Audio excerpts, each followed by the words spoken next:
الحمد لله ولي الصالحين رب السماوات والأرض وما بينهما رب العالمين.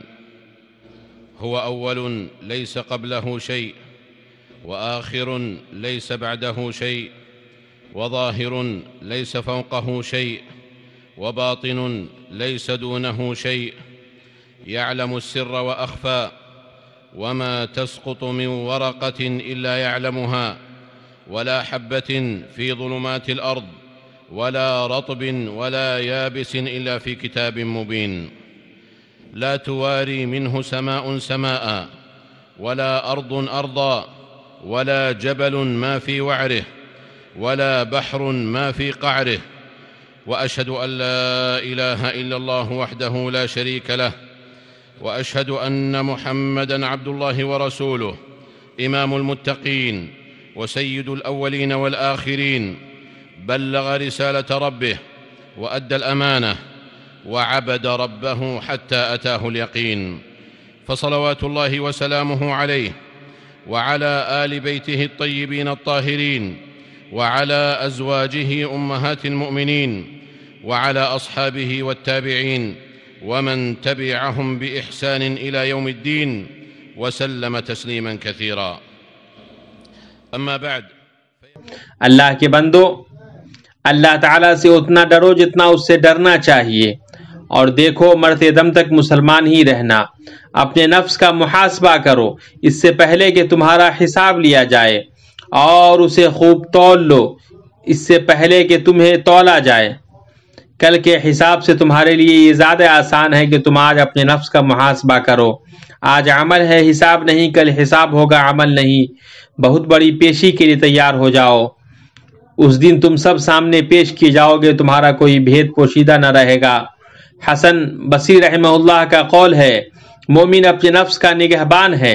وہ اللہ عز و جل کے لیے اپنے نفس کا محاسبہ کرتا ہے، اس لیے کہ دنیا میں اپنے نفس کا محاسبہ کرنے والوں کا حساب آخرت میں آسان ہوگا، جبکہ محاسبہ نہ کرنے والوں کا حساب بروز قیامت سخت ہوگا. اللہ کے بندو، اللہ تعالیٰ کی حکمت میں سے یہ ہے کہ اس نے انسان کے لیے 3 طرح کے نفسوں کو مقدر کیا ہے. جب تک اس کی روح اس کے جسم میں باقی ہے، موقع بموقع یہ تینوں طرح کے نفس باری باری اس پر اس قدر طاری ہوتے ہیں جس قدر وہ اپنی ذات میں انہیں جگہ دیتا ہے. اور وہ ہیں نفس امارہ بالسوء، نفس لوامہ اور نفس مطمئنہ، تاکہ انسان اپنے معاملے سے واقف رہے اور یہ جان جائے کہ وہ ان تینوں نفسوں کے درمیان کہاں واقع ہے. ضروری ہے کہ وہ اس اہم دروازے کو کھولے جس کا بند کرنا ناپسندیدہ ہے، جائے کہ اس کو مکمل طور پر بند کر دیا جائے.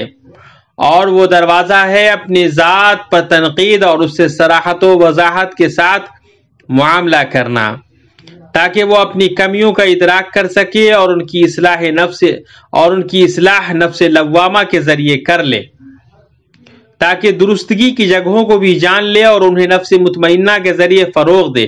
پھر اس طرح وہ ان دونوں نفسوں کے ذریعے برائی پر آمادہ کرنے والے نفس کا دائرہ تنگ کر دے گا. چنانچہ یہ نفس وہاں تک نہیں پہنچ پائے گا جہاں تک وہ ذات کی خالص تنقید اور محاسبہ سے پہلے پہنچ سکتا تھا. انسان کا اپنی ذات پر تنقید کرنا سب سے شریفانہ، جرأت مندانہ اور بہادرانہ کام ہے، کیونکہ ایسا کرنا انسان کے نفس پر بہت گراں ہوتا ہے، اور اس کے نتیجے میں وہ اپنے نفس کے تکبر کو توڑتا ہے اور خود کو سیدھے راستے پر چلنے پر مجبور کرتا ہے، کیونکہ وہ اس کے ذریعے اپنی غلطی کو درست کرتا ہے اور برائی کو اچھائی سے اور سیئات کو حسنات سے بدلتا ہے. انسان اپنی غلطی اور عیب سے جتنا واقف ہوتا ہے اتنا کوئی دوسرا واقف نہیں ہوتا، خواہ وہ اپنے لیے کتنے ہی بہانے بنائے. بلکہ انسان خود اپنے اوپر آپ حجت ہے، اگرچہ کتنے ہی بہانے پیش کرے. ہمیں اس کی کتنی زیادہ ضرورت ہے اللہ کے بندوں کہ ہم میں کا ہر ایک شخص بغیر کسی تردد خوف اور ٹال مٹول کے اپنی ذات پر تنقید کرے تاکہ وہ اسے ایسا مہذب اور چمکیلا بنائے کہ اسے دوسروں کے عیوب کو دیکھنے اور اپنی آنکھ کے تنکوں کو نہ دیکھنے سے روکے۔ اللہ تعالیٰ کا قول اور قسم کھاتا ہوں اس نفس کی جو ملامت کرنے والا ہو بغیر غفلت کے ذات کی تنقید، ملامت، اصلاح اور خبرگیری کرنے کی اہمیت کا واضح ثبوت ہے، اور اللہ تعالیٰ اپنی کتاب میں صرف بڑی اہمیت کی حامل چیز کی ہی قسم کھاتا ہے۔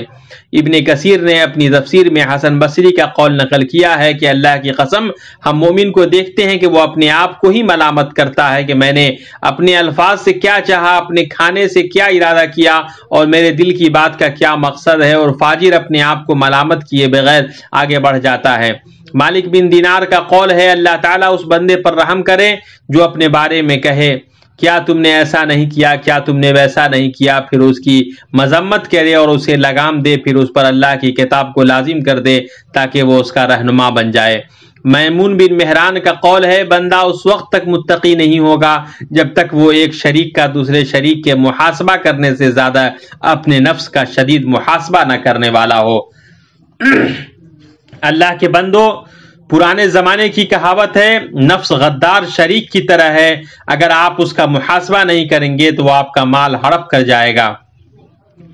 بعض سلف کا قول ہے عقل مند کے لیے ضروری ہے کہ وہ 4 گھڑیوں سے غافل نہ رہے، ایک وہ گھڑی جس میں وہ اپنے رب سے مناجات کرے، ایک گھڑی وہ جس میں وہ اپنے نفس کا محاسبہ کرے، ایک گھڑی وہ جس میں وہ اپنے بھائیوں کے ساتھ تنہا ہو جو اسے اس کے عیوب کے بارے میں بتائیں اور اس کے بارے میں سچی بات کہیں، ایک گھڑی وہ ہوتی ہے جس میں وہ اپنے نفس اور اس کی لذتوں کے درمیان تنہائی اختیار کرے کہ کیا اس کے لیے حلال اور بہتر ہے، اور اس گھڑی میں ان گھڑیوں کے لیے مدد اور دلوں کی تسلی ہے۔ اور جب یہ چیزیں اللہ کے بندوں ثابت ہو گئیں تو اپنے نفس کی تنقید کرنے والے کو چاہیے کہ اپنی تنقید کو 3 مراحل پر قائم کرے۔ پہلا، اگر کوئی غلطی ہے تو اس کا اعتراف کرے اور اسے ایسا کرنے سے تکبر اور خودداری نہ روکے، اور غلطی کا اعتراف کرنا اس میں مزید پڑے رہنے سے بہتر ہے، اور کوئی بھی غلطی سے محفوظ نہیں ہے، یہ کیسے نہ ہو جبکہ یہ ایک قابل اعتبار نبوی منہج ہے، جیسا کہ صحیح حدیث میں ہے۔ نبی صلی اللہ علیہ وسلم کا فرمان ہے تمام اولاد آدم خطا کار ہیں اور ان میں سب سے بہتر وہ ہیں جو توبہ کرنے والے ہیں۔ تو جان لو کہ اس وقت اعتراف میں ٹال مٹول کرنے یا اسے نظر انداز کرنے سے غلطیوں کا ایسا ڈھیر بن جائے گا جس سے چھٹکارا پانا یا جس کو ختم کرنا دشوار ہو جائے گا۔ پھر غلطیوں کی تصحیح کو بوجھ سمجھنا اس پر اس قدر حاوی ہو جائے گا کہ وہ اپنی غلطیوں کو دور کرنے سے نا امید ہو جائے گا، لہٰذا وہ بغیر رکے اس میں حد سے بڑھتا ہی چلا جائے گا۔ اپنی ذات پر نقد کرنے کا دوسرا مرحلہ غلطی کو ترک کرنا ہے اور پوری عاجزی اور انکساری کے ساتھ راہ راست کی طرف منتقل ہو کر اس کی تصحیح کرنی ہے۔ جس کے ساتھ غلطی کی ہے اس سے اپنی غلطی پر معذرت کرے، اور اس کی معذرت خواہی اس کی غلطی سے زیادہ خراب نہیں ہونی چاہیے، ورنہ وہ ایک ہی راستے سے 2 غلطیوں میں پڑ جائے گا۔ جب آپ غلطی کریں سو معذرت کریں، اس کی وجہ سے آپ غلطی سے پیدا ہونے والا کینہ ختم ہو جائے گا، اور جب لوگ ناراض ہو جائیں تو ایسے عذر کا سہارا نہ لیں جو قباحت میں گناہ سے بڑھ کر ہو۔ تیسرا مرحلہ، ایک ہی غلطی کو بار بار کرنے سے بچنا ہے، کیونکہ مومن ایک ہی سوراخ سے 2 بار نہیں ڈسا جاتا ہے۔ اسی طرح دوسرے لوگ جن غلطیوں میں پڑیں ان میں پڑنے سے بچنا ہے، کیونکہ نیک بخت وہ ہے جو دوسروں سے نصیحت حاصل کرے، اور بدبخت وہ ہے جو اپنی ماں کے پیٹ میں بدبخت ہو۔ جان لو کہ سب سے زیادہ نفع بخش تنقید اپنی ذات کی تنقید ہے۔ انسان جتنا اپنے نفس کا حقدار ہے اتنا کوئی نہیں، چنانچہ نفس اس بات کا سب سے زیادہ مستحق ہے کہ انسان اس کی خبرگیری کرے، اس کی اصلاح کرے، اسے خوبصورت بنائے اور اس پر اس شگاف سے بچائے جو اسے توڑ دے اور بیمار بنائے۔ اور اگر ہم میں سے ہر ایک اپنے نفس کی اس طرح خبرگیری کرے گا اور دوسروں پر نقد کرنے کے بجائے اپنی ذات کی تنقید کرے گا تو صورتحال بہتر ہو جائے گی، اختلافات کم ہو جائیں گے، دلوں سے کینہ نکل جائے گا، اور راستوں میں سچے دوستوں کے دل مسافہ کریں گے۔ اور جس شخص کو دوسروں کے عیوب اس کے اپنے عیوب سے غافل رکھے تو وہ 2 عیبوں کو جمع کرتا ہے۔ پہلا یہ کہ وہ حرام پوشیدہ چیزوں کے پیچھے پڑتا ہے، اور دوسرا یہ کہ اپنی خامیوں سے لاپرواہی برتتا ہے جن کا درست کرنا دوسروں سے پہلے اس پر واجب ہے۔ بہت سارے سماجی جھگڑے اور اخلاقی کشمکش خود کی تنقید کو نظر انداز کرنے، شعور، منطق، حقیقت پسندی کے ذریعے اس پر لگام نہ لگانے اور اسے اس بات کے لیے تیار نہ کرنے کا نتیجہ ہے کہ وہ اپنی حقیقت کا ادراک کہ وہ بھی دوسری ذات کی طرح ہی ایک ذات ہے، اس کے اندر بھی اچھائیاں اور خرابیاں ہیں، وہ درست ہوتا ہے اور غلطی کرتا ہے، خوش ہوتا ہے اور غمگین ہوتا ہے، وہ زندگی کی حقیقت سے الگ نہیں ہے اور اسے اس کی حقیقت کے برخلاف نہیں رکھنا چاہیے، کیونکہ تکلف قابل مذمت ہے اور تصنع ایک طرح کا دھوکہ ہے۔ انسان کو چاہیے کہ وہ اپنی ذات کو اس کی حقیقت کے مطابق دیکھے اور اپنے آپ کو ملمہ سازی کے بغیر ویسا ہی رکھے جیسے وہ ہے، تاکہ وہ اس دشوار گزار اونچائی پر نہ پہنچ جائے جہاں سے اس کے لیے اس فطرت تک واپس آنا محال ہو جائے جس پر اللہ نے اسے پیدا کیا ہے۔ چنانچہ وہ نہ تو مشکل چڑھائی سے پہلے اپنی حالت پر باقی رہا اور اگر اتر بھی جائے تو اترنے کے بعد ہی سلامت رہا۔ پھر اس کے بعد اے اللہ کے بندو، جب تنقید ذات کے بارے میں بات کرتے ہیں، جب ہم تنقید ذات کے بارے میں بات کرتے ہیں تو اس سے ہماری مراد یہ نہیں ہوتی کہ اسے حد درجہ حقیر سمجھا جائے، یہاں تک کہ ذات پر کوڑے برسائے جائے یا ایسی نفسیاتی کوڑھن پیدا ہو کہ صاحب ذات گھل جائے یا ہلاک ہو جائے۔ لہذا بامقصد تنقید جو تصفیہ سے آراستگی کی طرف، برے سے اچھے کی طرف یا اچھے سے اور اچھے کی طرف لے جائے، اس تنقید اور اس تنقید کے درمیان فرق ہے جس میں نفس کو اس قدر حقیر اور ذلیل سمجھا جائے کہ نا امیدی اور سستی کی کیفیت پیدا ہو اور نفس کو اتنی حقارت اور ذلت کا مکلف بنایا جائے کہ اس کا متحمل نہ ہو سکے، تو اس میں مبتلا شخص چیزوں کو شروع کرنے سے قاصر ہوتا ہے اور ٹال مٹول کی بیماری میں مبتلا ہو جاتا ہے یا کام کی ادائیگی سے عاجز رہ جاتا ہے، یہاں تک کہ وہ ایسی جسمانی اور ذہنی تھکن میں مبتلا ہو جاتا ہے جو اسے پیچھے ہٹنے اور ناکامی پر مجبور کر دیتی ہے، کیونکہ تھکا ہارا مسافر نہ تو سفر ہی طے کرتا ہے اور نہ ہی سواری کو باقی چھوڑتا ہے۔ درست طریقے سے اپنی بات پر تنقید کرنے والا دوسروں کے عیوب کے بجائے اپنے عیوب میں مشغول رہتا ہے، چنانچہ ایسا کرنا اسے ایسے کام پر ابھارتا ہے جو نفع پہنچاتا ہے، نقصان نہیں، اس کی حوصلہ افزائی کرتا ہے، حوصلہ شکنی نہیں کرتا، اس کی نگاہوں کو اس کے قدموں کے سمت پر ٹکاتا ہے اور دوسروں کے قدموں کی سمت کی طرف نہیں پھیرتا ہے، کیونکہ جو اپنے عیوب کے مطابق لوگوں کو دیکھتا ہے وہ بے چین رہتا ہے اور غم میں مر جاتا ہے۔ اس کی فکر ہوتی ہے کہ دوسروں کو سمجھنے سے پہلے اپنے آپ کو سمجھے۔ تنقید اور حقد کے درمیان، نصیحت کرنے اور آڑ دلانے کے درمیان فرق ہے۔ جس کا بھی معاملہ ایسا ہوگا وہ نبی صلی اللہ علیہ وسلم کی اس وصیت سے دور ہوگا جس میں آپ نے فرمایا جو تمہیں فائدہ دے اس کے حریص بنو، اللہ سے مدد طلب کرو اور عاجز مت بن جاؤ۔ اس حدیث کو مسلم نے روایت کیا ہے۔ اللہ میرے لیے اور آپ کے لیے قرآن اور سنت میں برکت دے اور آپ کو اس کی آیات اور حکمت سے فائدہ پہنچائے۔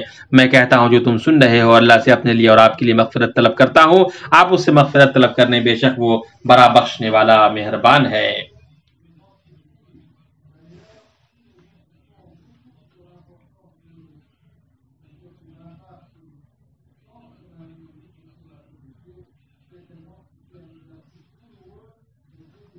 ساری تعریف اللہ تعالیٰ کے لیے ہے جو تمام جہانوں کا رب ہے۔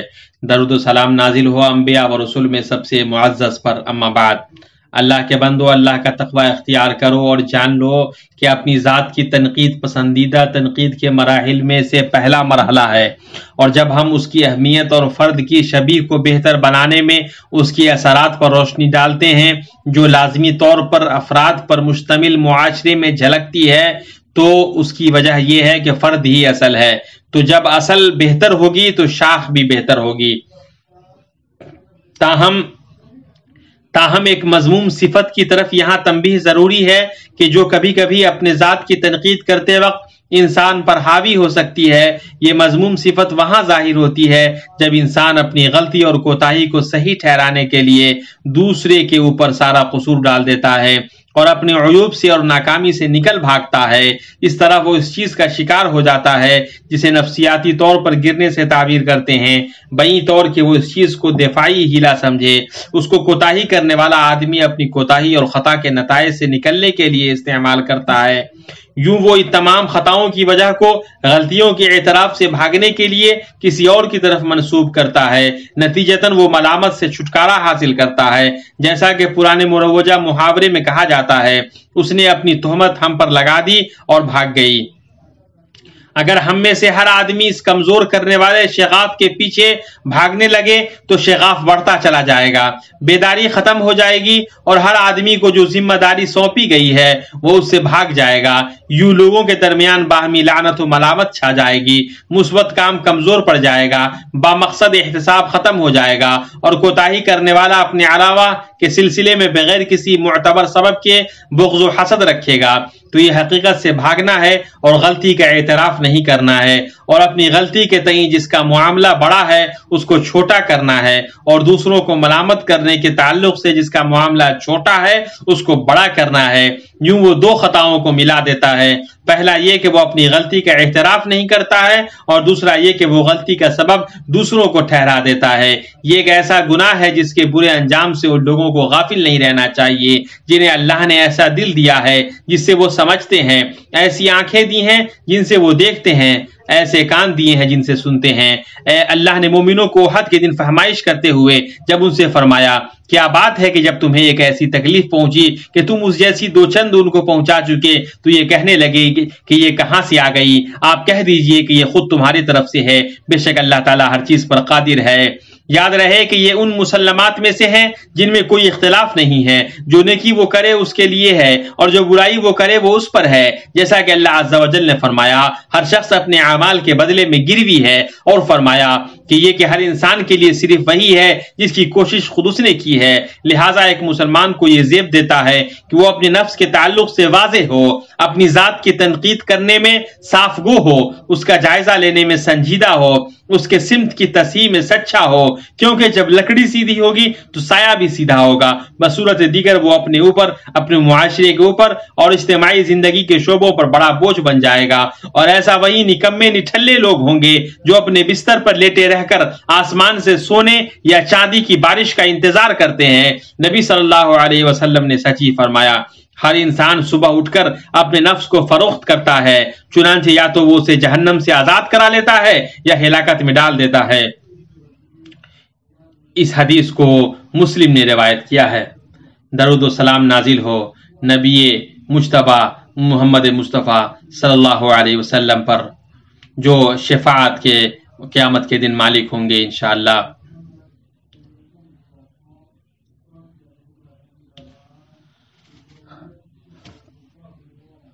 اللہ تبارک تعالیٰ اس کے فرشتے نبی صلی اللہ علیہ وسلم پر درود و سلام بھیجتے ہیں۔ اے مومنو تم بھی ان پر سلام بھیجو۔ اللهم صل وسلم على عبدك ورسولك محمد صاحب الوجه الأنور والجبين الأزهر، وارض اللهم عن خلفائه الأربعة أبي بكر وعمر وعثمان وعلي، وعن سائر صحابة نبيك محمد صلى الله عليه وسلم، وعن التابعين ومن تبعهم بإحسان إلى يوم الدين، وعنا معهم بعفوك وجودك وكرمك يا أرحم الراحمين. اللهم أعز الإسلام والمسلمين، اللهم أعز الإسلام والمسلمين، اللهم أعز الإسلام والمسلمين، اللهم انصر دينك وكتابك وسنة نبيك وعبادك المؤمنين، اللهم فرج هم المهمومين من المسلمين، ونفس كرب المكروبين، واقض الدين عن المدينين، واشف مرضانا ومرضى المسلمين. اللهم آت نفوسنا تقواها، زكها أنت خير من زكاها، أنت وليها ومولاها. اللهم آمنا في أوطاننا، وأصلح أئمتنا وولاة أمورنا، واجعل ولايتنا في من خافك واتقاك واتبع رضاك يا رب العالمين. اللهم وفق ولي أمرنا لما تحبه وترضاه من الأقوال والأعمال يا حي يا قيوم. اللهم أصلح له بطانته يا ذا الجلال والإكرام. اللهم وفقه وولي عهده لما فيه صلاح البلاد والعباد. ربنا آتنا في الدنيا حسنة وفي الآخرة حسنة وقنا عذاب النار.